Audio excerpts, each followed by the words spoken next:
All right, so this is our discussion of The Force Awakens, and this will be a full spoiler discussion. So if you've not seen the movie, don't watch this unless you don't mind spoilers and finding out people's opinions before you see something. So we'll roughly run through the plot, though, just to catch everybody up, and then explain why we didn't like it. My name is Dan Finca. I'm the blogger at Camels with Hammers, and I'm Lex. and we went and saw the movie together tonight in France. It premiered a couple days before in the States. Okay, so first of all, the story begins charmingly enough. There's the new villain, Kylo Ren, has a decent voice, similar to a Darth Vader style voice. It's not James Earl Jones, but whatever. It's menacing, and his mask is, it's not Darth Vader. It's clearly some kind of a knockoff, but okay. At least the character will be some sort of revival of the Darth Vader theme, and that's good, right? So I liked that well enough. They start out with the stormtroopers committing a genocide, looking for something, and so again, rehearsing A New Hope, where they go and murder people looking for R2-D2 with a message for Obi-Wan Kenobi, and this time they're looking for a map that gets wind up being put into the new droid BB-8, who's obviously, as we all know, a derivative of R2-D2. And so again, we have stormtroopers looking for essentially now the droid, even though they don't know it's the droid, looking for the map. The map's in the droid, and they send the droid goes off, and so the beginning is decent enough. There's the introduction of a stormtrooper with a conscience immediately. They don't build up into that. He sees one of his friends get killed, and suddenly he has this crisis of conscience that he's going to leave the stormtroopers. But it makes sense. It's his first fight ever. It's his first fight ever. As you find later out in the film. And you find that out later in the film. Okay, and so then he winds up conspiring with a leader of the resistance against the new evil empire, which are called the First Order, and they wind up leaving. The stormtrooper runs off with this fighter pilot who's part of the resistance, being led by General Leia and others, and so they wind up on Jakku, which is another desert planet, where we meet Rey, who is a junk dealer, scavenger who then scavenges for mechanical parts and sells them, etc. And up until this part of the movie, this was all pretty good. This was enjoyable, I thought. Did you enjoy this part? I did, very much. Yeah. So we liked the beginning, and the characters were, very likable. Finn, the black stormtrooper everybody knows. Rey, the woman on Jakku. Jakku, entirely enjoyable characters. No qualms about them, picking up the legacy. They have great chemistry. Yeah, they have very good chemistry. There's no official romance yet, like no kiss, nothing like that. But yeah, they have great chemistry. So yeah, I'm excited to see where the relationship goes. Yeah, and I thought there were some sparks, and if they are to have a romance, it would be plausible. But if they don't, it would also work. Right. And so it turns out that they too are brother and sister and shouldn't get together. That will work out also. Which seems unlikely. Yeah.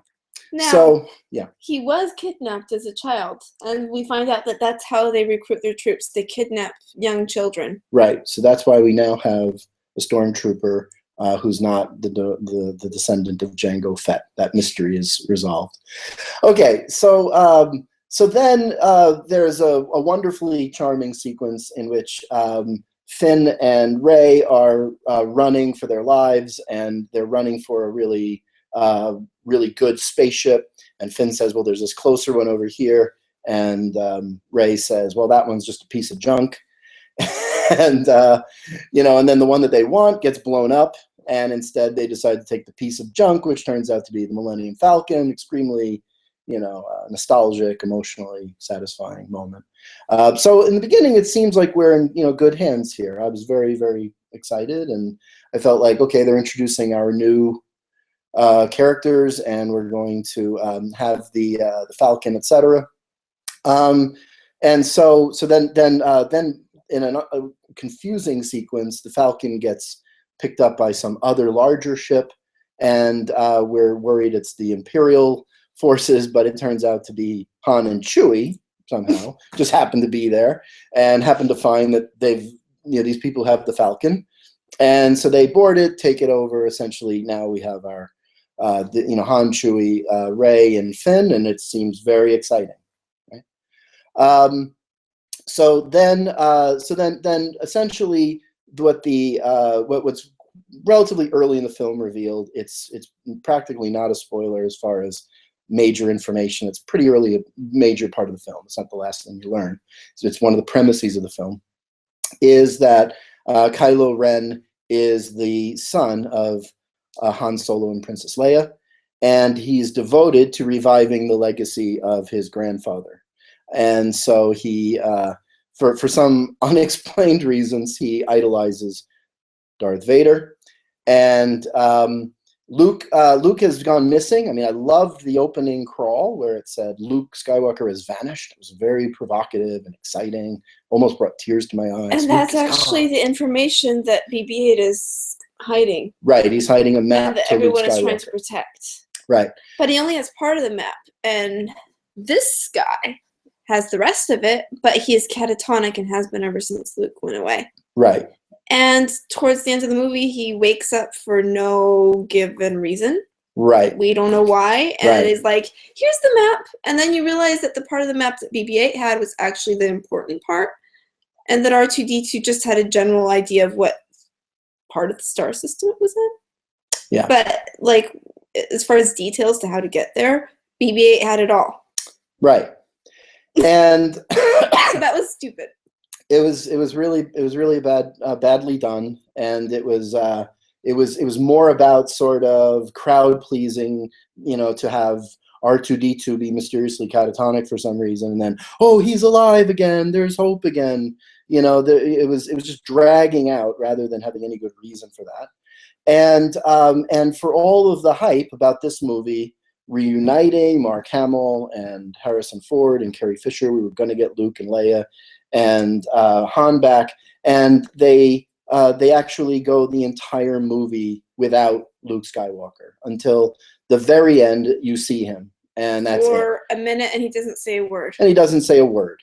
And what we learn is that he has basically abandoned the whole galaxy because something went wrong with a Jedi that he was training, and this caused havoc and destruction. And Luke, like a coward, apparently, because Luke Skywalker has to just run away from danger like this, Luke's just left. And he's left while the Supreme Commander is creating the most imaginative weapon yet seen in the Star Wars universe. Well, they say that he's left to try and find the very first Jedi temple. Yeah. And so presumably not the one on Coruscant. And apparently it's on this faraway planet all alone. And they refer in the movie to the fact that if Luke comes back, there will be a whole bunch of Jedis, because presumably he's training a bunch of young Jedis. But we don't see them on this planet with him. He's all alone there. So that felt like... And without a lightsaber. Yeah, and it was without a lightsaber. And so the big twist of the movie is, oh yeah, we don't bother with Luke Skywalker anymore, and he's not in the movie. You build the movie with him, you sell the movie as we're going to reunite Han Solo, Luke Skywalker, and Princess Leia, or now General Leia, and you just abandon Luke to be not in the movie. It's ridiculous. And everyone risks their lives for him. Yeah, they're all risking their lives, and there's this massive conflict, and he's been deliberately separated from his lightsaber. And we're supposed to just trust, of course, that there'll be some payoff here, I imagine. In the next movie, maybe he'll try and train Rey, etc., and maybe we'll learn some of the mysteries. But frankly, I don't think after waiting, 10 years for another Star Wars movie or 30 years to resume this series, to just be left with a cliffhanger of, oh yeah, by the way, next movie, then we'll give you your Luke Skywalker and your actual story. This coming from J.J. Abrams, who's notorious for serial storytelling, which lays out provocative ideas that then go nowhere. The villain is, this General Snoke, who they say, all this buzz about how he's a hidden character. He's completely a Voldemort ripoff visually. He's a cross between Voldemort and Gollum, I thought. Pretty much, yeah. And he's not particularly interesting. He doesn't have any of the unique charisma of the Emperor. There's nothing. We don't know how he. There's no backstory. We have no idea how he came to power. Why he has this hold over the mind of Kylo Ren. Just not very interesting. You want to talk about that? Well, I was thinking about, how Luke went into exile and is doing nothing. It's a lot sort of like a callback to how Yoda did that pretty much. Sure. And Obi-Wan. So maybe he just thinks that's what you're supposed to do? Yeah, and again, this is one of the themes, is that the film is going to just rehearse these tropes, right? It's going to be the same things we've already seen. Instead this is of like the third time they blew up the Death Star. Yeah. Instead of seeing, yeah, right. And okay, so right, the weapon, like I was about to say, the weapon is the Star Killer. So this is what, our third Death Star now. This is the whole premise that the villains have is that they have a weapon that can destroy what is now a whole planetary system. Wow, really shocking when that happens. And then the plot revolves around beating the villains revolves around them having to go on a forest planet and deactivate a shield so that they can destroy the weapon. We have some more generic rebel fighter plane stuff, which I've never liked. And that was the most boring part of A New Hope. It was the most boring part of Jedi. It's the most boring part of A Phantom Menace at the end when they're in the planes. These dog fights are probably the least interesting part of the series for me. And so again, that wasn't particularly interesting. The fact that it's just boilerplate story about knocking out a Death Star again.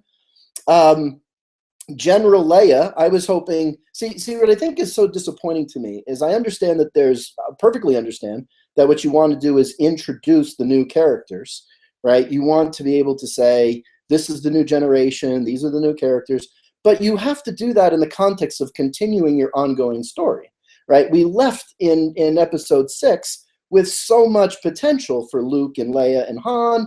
You've had characters who've grown through 3 movies. You've now taken down Darth Vader and the Emperor and the Galactic Empire. And I mean, wow, what would they do, right? And for 30 years, in my mind, I've wondered, what would they do, right? How do Luke and Leia? Leia has the Force. She doesn't seem to use it in this movie for some mysterious reason. She never wound up learning the Force. Why? Basically, you had this potential for these characters to grow for 30 years. And that would have been really neat to see in movies after movies, but we didn't get that. Okay, fine. What instead we get is basically a freeze where we hear that Luke tried to raise the Jedi, but we don't get to see that. Get to rebuild them. There's a rebellion in there, and I thought, wow, now that's an interesting movie. I would have liked to see, but we didn't see it. Instead, Luke is just not there until the end. He's already gone, having run off, having failed at that. So, okay, I guess we'll never learn how that went. And Han is back to smuggling. Right, so instead of Han actually growing, at the end of the movie, it was a general at the end of Jedi, and he had actually, grown and become a more loyal person, etc., believed in things, blah blah blah.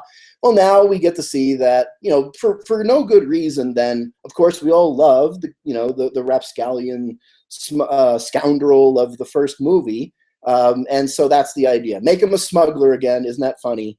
So that he can be a wise ass. And of course, Han, it's Han. He's charming. Chewie back.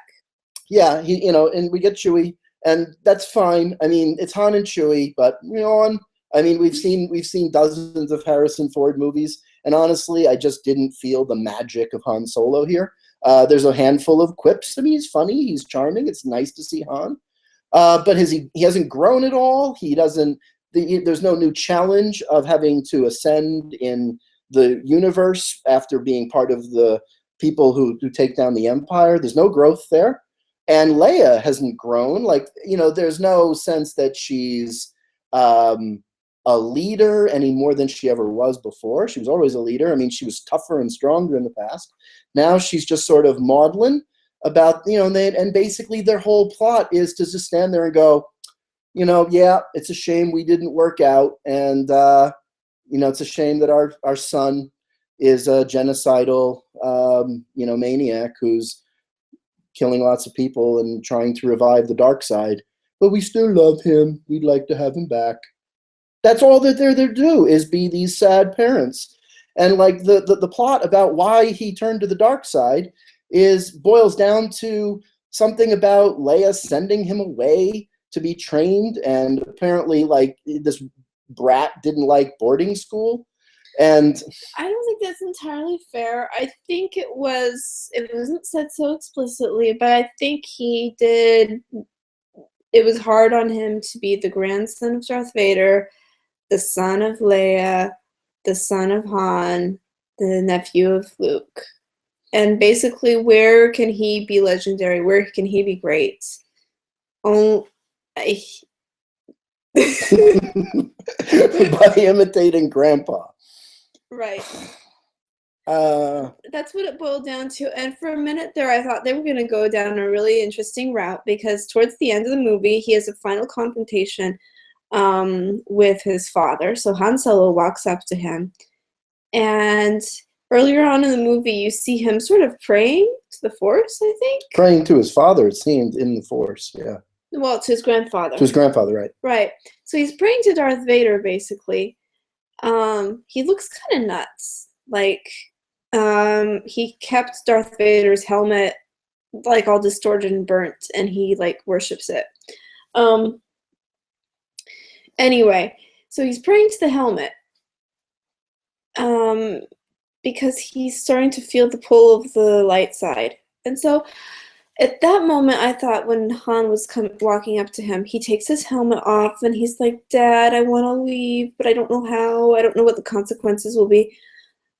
And I'm like, well, this seems a little easy, but if there were 2 more movies to come, it would make sense to have him turn around in the first movie, because Darth Vader's redemption was a little simple, I thought. Because he dies right afterwards. So you never see what redemption actually means. It's kind of easy. He says, "I'm sorry, son, I love you after all, and all is well."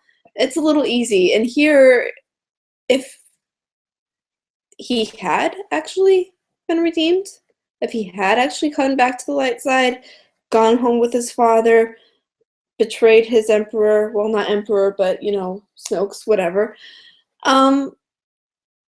we would have had 2 movies to see what that could actually look like.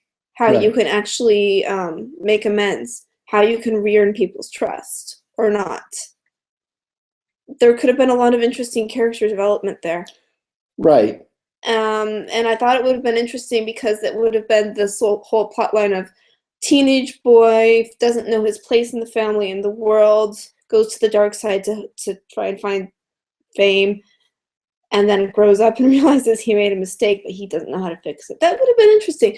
But no, guess what he does? He plants his lightsaber into his father's chest. Totally predictable. I totally knew that you couldn't, there was no way, he has that scene earlier on where they're trying to do this inversion, right? Luke's father went to the dark side, so he's tempted to the dark side. So in this one, Kylo Ren is tempted to the light side, but he assures General Snoke, "I've learned from your teachings, I can resist it," the way Luke had learned from Yoda to resist the dark side. So they're trying to do this inversion thing. And then you realize, as you're watching this, that if this new villain is going to come back to the light side, from one tear-felt discussion with dear old dad, it would be pretty cheesy, right? We had just end Return to the Jedi with Luke redeeming his father, to just in the next movie have Han redeem his son. It's not going to happen. It's predictable that that Ren is going to kill Han Solo. It's Han Solo never gets to really grow in the movie, so his character doesn't advance. We learn really he's moved on, not at all since the original trilogy, and it's not like we can now see an extra development in him. There's not room for this to be at all developed because we have one scene with him with his son, so there's no actual investment in them as people. We've just learned who Ren is. We don't understand at all his connection to his father, why he left him. Why he betrayed his ideals. And I just thought of something. Yeah. Here's an idea of why maybe he's so messed up, Kylo Ren. Why? Twincest. I don't know what that means. It's not from Luke and Leia. It was a joke. Okay, all right. It's not Game of Thrones. Like Joffrey. I know. So Kylo is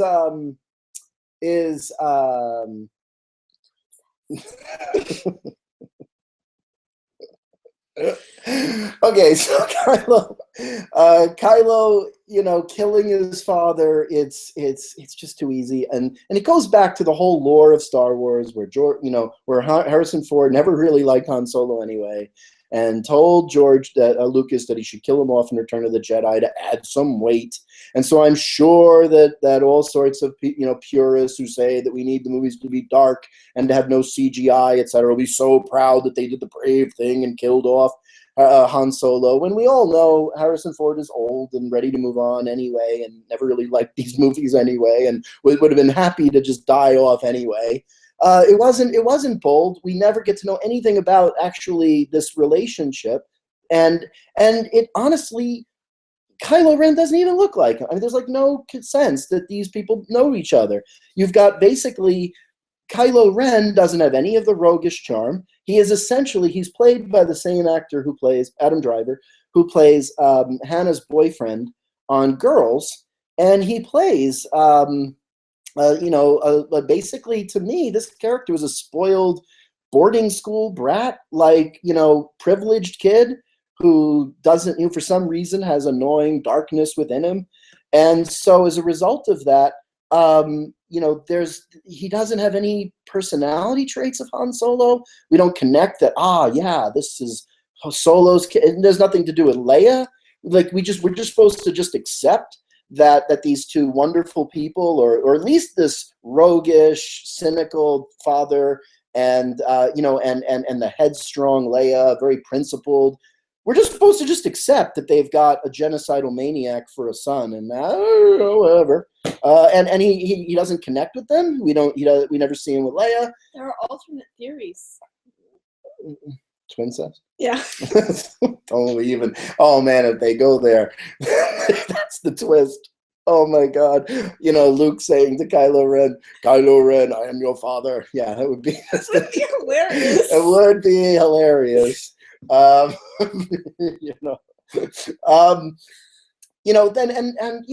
It just fell completely flat. You have this other theme here. I mean, okay, so then there's such a sense of just nostalgia. We're supposed to just, and I thought I'd be like bawling. I asked Lex before the movie. I said, "How many times do you think I will cry tonight?" I thought it'd be like numerous times just to see people, they were just eviscerated. When they destroyed the big spoiler. Yeah, they were spoiling everything. Oh yeah, when they destroyed a bunch of worlds. Yeah, well, and this was the other thing, was that they go and they just destroy Coruscant. And they also destroyed Naboo, didn't they? They may have destroyed. Did they destroy Naboo? I think so. Yeah, and basically, to me, this was basically an FU to the prequels, right? It was a way of saying, haha, we're going to just wipe out those planets entirely. Yeah. Those movies don't exist. We don't care about that stuff. I mean, they didn't even go and acknowledge, like, okay, the dark side of the Force is to be a Sith. No, Kylo Ren's not a Sith, right? For whatever reason, they don't embrace any of that continuity. And the thing is that there's so much room and potential for the idea of an entire planet city. That's a cool concept. And whatever you think, like, and this is where people think I hate that. Okay, they all hate that I'm a prequel lover, and I love the prequels. I know that they're very flawed in a lot of ways. Jar Jar is an abomination. Lex and I hated, Anakin's, the acting on Anakin in the second movie, and didn't buy necessarily the love story. Okay. Obviously, there's some scenes which are, the battle scenes are cartoonish, and sometimes there's not as much of an investment in them. I get some of these complaints. But what I loved about the prequels was that Lucas, the first three movies were on this intimate level of, okay, we're on a desert planet, we're on a forest, we're in a forest planet, forest moon, we're on an ice planet. But then there's this hint of there's this huge galaxy, right? And there's like a lot to it. It's not just these sparse nature environments. There is sort of there's countless aliens and robots, and there is technology, and what I loved about what Lucas did in the prequels was that he world built. Yeah, he didn't tell them always have the best plot line for a traditional storytelling, but what he did was he built in that world and he filled it in, and he did things like give us a bustling city world like Coruscant, and to just wipe that out. The plots weren't really the problem. Yeah. The problem is that they got an actor for Anakin who did a pretty good job turning into a Sith, but he had no chemistry with Padme. Yeah. And the thing is, so to get back to The Force Awakens, and you say, oh, well, you must, that you're a prequel lover, so we won't listen to your opinion. I understand that. I'm used to that. But what I would say is this, is if you don't like the prequels, well, then why do we have Kylo Ren, whose basic thing is to throw tantrums with his lightsaber and smash things up with it and go and brood over his daddy issues? Like, he's actually, again, he comes off like a boarding school privileged whiner. Right. When Darth Vader got pissed off at his generals or whatever, he would choke them with his mind. Yeah. His grandson just smashes things with a lightsaber. Like, what, this wasn't in advance, right? I mean, there were sequences early on, like Kylo Ren's use of the Force is very intimidating and powerful, very Vader-esque. I did get a good sense of gravitas, but then once he takes off the mask, and once you start learning his personality, and then the sniveling scene where it's him and another pasty white boarding school kind of snotty character who's kind of competing with Vader with Kylo Ren for the approval of General Snoke. And it's like, really? This is going to be what, like Harry and Malfoy here? I mean, come on. This is like a boarding school, two privileged white kids fighting for the approval of the headmaster. Well, like, because the other leader, who the one who's in charge of the stormtroopers, who he's kind of in competition with, and then they go to... Yeah. That just went over my head. Yeah, Captain Phasma, there's all this attention to how the wonderful Gwendolyn Christie from Game of Thrones, she was going to play this badass sort of, dark side character, stormtrooper, and all she basically is sergeant clone stormtrooper, that's it. All she's there to do is... write you up for infractions, if you don't kill people as part of the genocide. That's all she's supposed to do. She's just a total letdown. There was nothing to that character except go stormtroopers, and kill people, and then that's it. Like, it was an answer to the charge that there were no dark side women, bad women. Yeah, but they didn't give us a good one. They didn't give us one that was really interesting or engaging. So that was a letdown. There's really no new interesting aliens in the movie because, there's one really uncompelling scene with some sort of creature that comes on the Millennium Falcon and eats Han Solo's rivals as a total Deus Ex Machina. It's just totally lazy, shitty storytelling. And that monster looked pretty cartoonish to me, wasn't very threatening.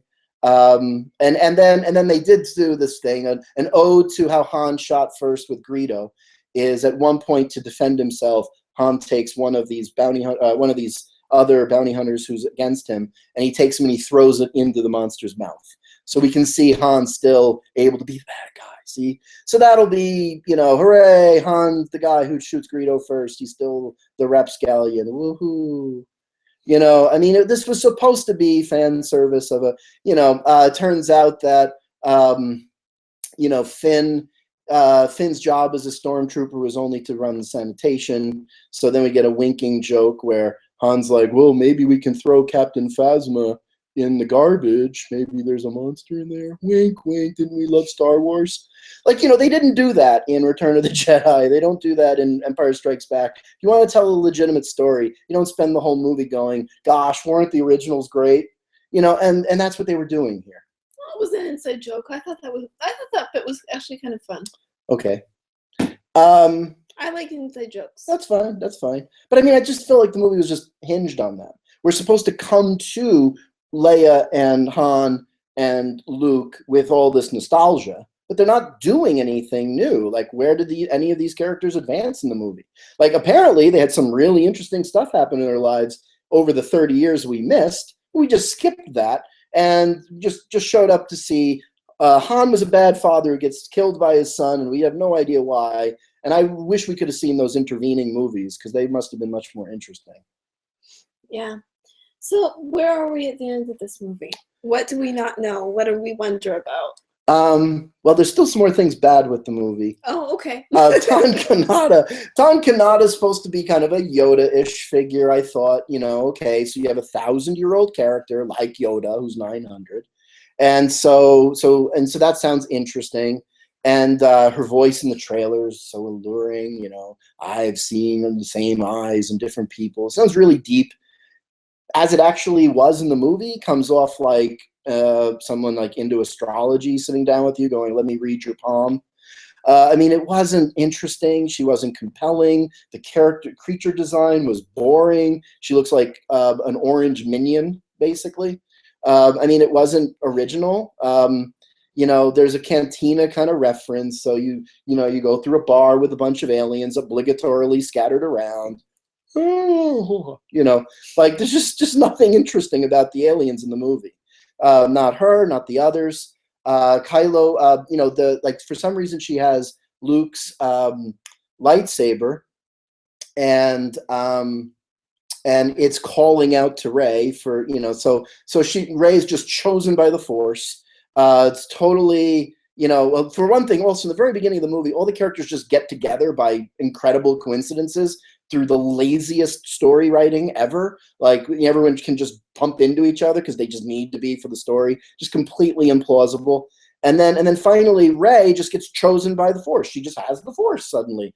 And so, I mean, there was a bit of this in Star Wars, in the original New Hope, where at the end of the movie, Obi-Wan just tells Luke to shut off his, you know, screen and just take a shot, and the Force, you know, with the Force, he'll intuit it. But, you know, Rey is supposed to, with the Force, with just tuning into the Force for like basically one of the first times, after she's only figured out she can use the Force a few minutes earlier, suddenly in the middle of a lightsaber duel with Kylo Ren, who's this advanced, you know, dark side guy who's so powerful he drove out Luke Skywalker, apparently. Rey just has the Force, and she can just suddenly have lightsaber skills to repel him in the middle of a fight that, like, it's just, you know, I'm glad we have, you know, Rey. She seems like she'd be a wonderful new, you know, replacement for Luke Skywalker for the next generation, the next sort of reiteration of this. But it was just in the middle of this lightsaber duel, she just summons the power of the Force. And it's just Deus Ex Machina writing. It doesn't really resolve that lightsaber duel. The lightsaber duel was fantastic, you know, as far as the sheer fighting of it. And it was extremely inspiring to see Rey take the saber. And, you know, and there, like, one thing I did like was Kylo Ren's lightsaber is really awesome because it's got like an edge to it. Like there's like it's not an even red bar, right? It's like crackling and rough and kinetic. And so that was all very interesting. I really did like the lightsaber stuff, but I just didn't find that they had a real story to tell that wasn't a rehash of the themes from the previous movies, an abandonment of Han, Luke, and Leia as central characters. Like what I would have hoped for was that we would have a story that picks up. This is episode 7. It's not it runs like a reboot when it should have been episode 7. Han, Luke, and Leia are advancing in their character development. Clearly, I know they're the old guard. They've got to give way to the new generation, but they should have been the center of the story, and there should have been genuine growth arcs for them with the younger characters, and then at the end, one of them can die and then pass on the torch. This was sort of like Ren and Finn and Rey going on the nostalgia tour for Star Wars. Get to meet Luke and get to meet Han and Leia, and at the end you finally meet Luke. Again, I think the dishonesty of Disney. I mean, I'm gonna say, like, and I know this might be not a problem with the movie itself, that there's not much Luke, but then don't advertise you're bringing Luke back. Don't say you've waited 30 years, here he is. No, you're not bringing him back. Say it. And I really think that's bullshit. And also, what's up with the ghosts? Like, okay, so Anakin Skywalker and Ben and Yoda are all ghosts who appear to the Jedi and talk to them. That's in Jedi. Sure. Yeah. But, that's kind of where we left off. Yeah. And here we have Kylo Ren, who idolizes his grandfather and goes to the dark side because of him. What happened to the ghosts? Yeah, and it's a good question. Why isn't Anakin being like, stop it, Kylo, grow up? Yeah, especially when it seems like Kylo's communicating with Vader. Or did Anakin become Vader again posthumously? Yeah. Doesn't make any sense. That's a real question. Yeah, and so hopefully in the next movie we'll find out what the smoke monster is. Now, with you, what else did you not? I've done most of the talking. So, what else did you like or not like? Or do you disagree with anything I've said?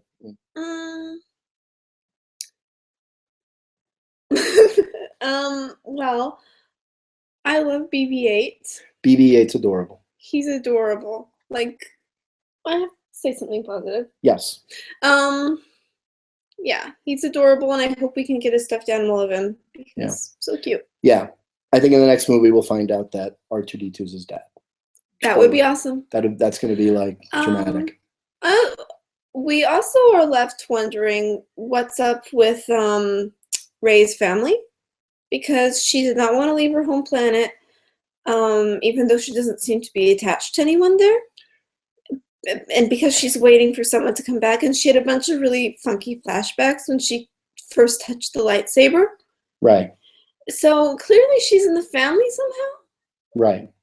But I don't think she's Leia's daughter, because Leia and Han don't seem the type to abandon their kid, especially if she's the only good one they have left. Yeah. She could be Luke's kid, but that doesn't seem likely. No. I wonder if she's Kylo's kid. Like, if he just knocked someone up really, really young.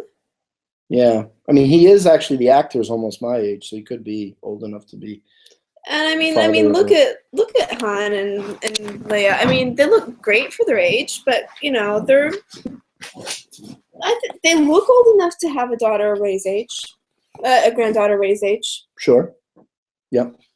So, I wonder if she's actually Kylo's daughter. Right, and the other thing there was, I thought that the sequence with her wanting to go back, he told her, that if you go back, like, they're not going to be there, that we actually, the stormtroopers would have wiped them out. I thought that was kind of an allusion to Luke not wanting to leave with Obi-Wan in New Hope, but then having to realize that there's nothing left for him on Tatooine. Yeah.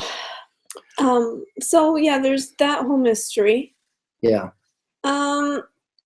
She was a pretty good feminist character. Like, I thought so anyway. Yeah.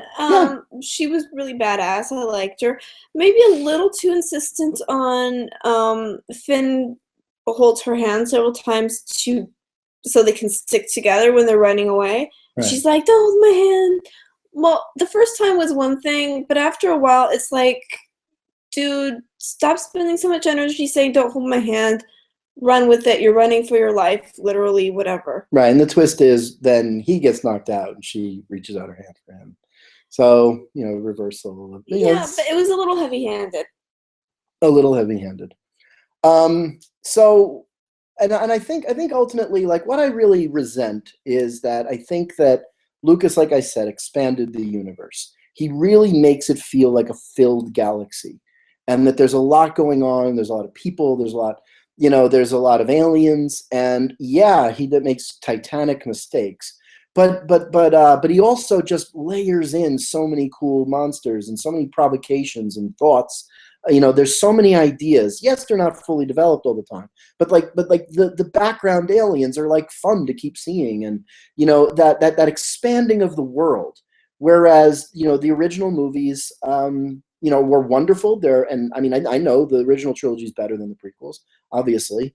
And they're wonderful movies. And I always felt like the original trilogy, especially rewatching it, there's definitely a sense of pacing and energy and forward movement going on. And I feel like that sort of sense of the thing is what they were trying to retain here, like a sense of almost like a chase movie, almost like a constant, forward motion. And they tried to keep it on the level of human drama, which I understand. But there is also a lack when you don't really take advantage of the fact that, look, we can have lots of human dramas. We can have lots of movies that take place as a human drama on a land with a bunch of trees and deserts. And ice. You could do that anywhere. You don't need to go to outer space for that. And I do sense that what I think that Lucas did right about the prequels was he gave us outer space. He gave us a rich with aliens, rich with alien worlds. And I think it's almost a cowardice that J.J. Abrams didn't try to merge the two. Didn't try and get back to the basic human element that sometimes is completely lost by Lucas's stiff direction in the prequels, right? Like, obviously the characters become somewhat cardboard at times, and there's a lot of forced stuff. But they could have, they could have retained some of that more expansive sense of the universe. And I felt like a lot of the alien stuff was just obligatory. It was more throwback to wink, wink, we're in Star Wars. But it wasn't like it was baked in and they understood how to make it a fundamental feature of the story. I felt like it was just kind of like, it's Star Wars, so we have to throw some aliens in the background and let's move on now. It felt like a fanfic remake of like everything one person liked about all the previous movies. Yeah, very much so. And like, you don't even advance the, you didn't advance any, like, there's no real new planes. It's still TIE fighters 30 years later. It felt like any non-human characters were just there because they were established characters already. Yes. And like, if J.J. Abrams could have dispensed entirely with Wookiees and other non-human characters, he would have. Yeah, they don't really do much. And C-3PO is barely there. He doesn't have, one of the things I was so impressed with was that movies 1 to 6, 3PO is hilarious. He's so funny. He's such a soul of the movies. And he's there with like one gag where he gets, he appears and he's in the middle of Han and Leia's touching, seeing each other for the first time and who knows when. And so, 3PO is just really has dumb lines where he's like, oh, maybe you don't remember me, Han Solo. My arm is red this time. Because my arm is red. Whoa, I'm stupid. It was dumb. And then he accidentally calls Leia Princess Leia, because we're supposed to go, whoa, because they're not used to her being a general. She hasn't been a princess since, episode 4. This was the kind of laziness, I thought. And it's not like 3PO went anywhere. He's been there the whole time. Yeah, and 3PO was there the whole time, so he doesn't know to call her general. He's going to call her what she was 30 years ago, the last time you saw Star Wars. It would make sense if he'd been in exile and he came back and saw her and was reunited after all this time. Yeah, and didn't know. So, look, I can imagine that it's the brisk pace. The action is fine. It's old school Star Wars in that way. I just felt like the plot was derivative, cowardly in not trying to break any new ground. We have to go from Luke trying to save his father to Han trying to save his son. Two characters are supposed to have this big reconnection, and we have no real sense of their history. It just was a nostalgia film that really, I thought, disrespected the main 3 characters, didn't grow them, left out Luke and passed on the torch to a couple of nice kids, but fell flat with its new aliens. Oh, and one last thing, the Hitler character. Right. We both were completely. That was the worst acting in the movie. Yeah, there was a character who's like who's sort of, I don't know what he's supposed to do. He's a dark side general or something. Yeah, some sort of dark side general who represents them, like I guess outside, because General Snoke or Commander Snoke's inside, hidden away. But the character is doing this faux German accent, Hitler routine, high pitched, high fever rhetoric, in front of a bunch of stormtroopers who give this like equivalent of the Nazi salute. It's just so on the nose. Like, okay, they're already called stormtroopers. We don't need the leader to be a German accented guy doing this Hitler impression. Only thing he was missing was the only thing missing is the mustache. It was so on the nose. It wasn't at all artful. It was like like the Emperor was an interesting character, and Darth Vader was. These characters were not just a bad impression of a German accent. Yes, there's of course a modeling on the Nazi rise, but it was done in an artful way that transposed it to Star Wars. Didn't do a bunch of ham German accents. But it was bad enough that it got both of us out of the movie. Like, yeah, it was at that moment that the movie kind of flipped. I mean, in the beginning, I was running with it because I felt like, okay, we're reintroducing everybody one by one. It's going to be great when we see what's happened to Luke. There's going to be some big mystery to it. And I figured there'd be a big story payoff there. But there wasn't. He's just lost his hope. And so, we have to go and find him and regain hope for Luke.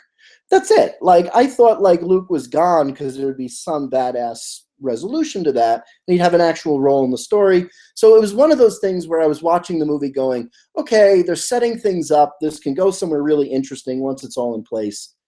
Oh, wait a minute. This isn't going to change, is it? This is it, isn't it? And then Kylo Ren started to go downhill, and I started to go, oh no, this is the first time I've ever not been enthusiastic about a Star Wars movie. Basically, this was to Star Wars for me what the Amazing Spider-Man reboot was to the Spider-Man movies. Just okay. So where do we go now for the movies? I don't really know. I guess the next movie, Luke is going to train Rey, and maybe it'll be a better movie now with the showdown with Kylo Ren. But I thought they went with cheap emotionalism to try and kill off Han Solo because you love him. That's the way we're supposed to know Kylo Ren's really bad because he killed Han. Oh, and I liked Poe. I thought Poe was a cool character. Yeah, Poe was cool. I really liked him. Yeah, so it's another human. Yeah, there's another human I liked. And they did a good job faking his death and then showing he was alive. I thought that was decent. And that's about all. So, and I just didn't feel like Leia, that I mentioned, wasn't really much of a leader. I just didn't get a sense that she could have been someone who grew into being, I mean, she was so forceful and so strong. And so up in the ranks. I mean, the idea that for 30 years she's just not at all progressed. She's still hanging around in a wilderness trying to knock out a Death Star shield. Really, it's just 30 years of growth. Episode 7, like we find out that the characters basically didn't do much. Yeah. Well, this is the guy who gave us Lost, remember? Right. So, but that means that maybe this time we'll learn what the smoke monster is. So I'm looking forward to Star Wars Episode 8, The Search for the Smoke Monster. And we're going to have polar bears on Tatooine. All right. Okay, your thoughts?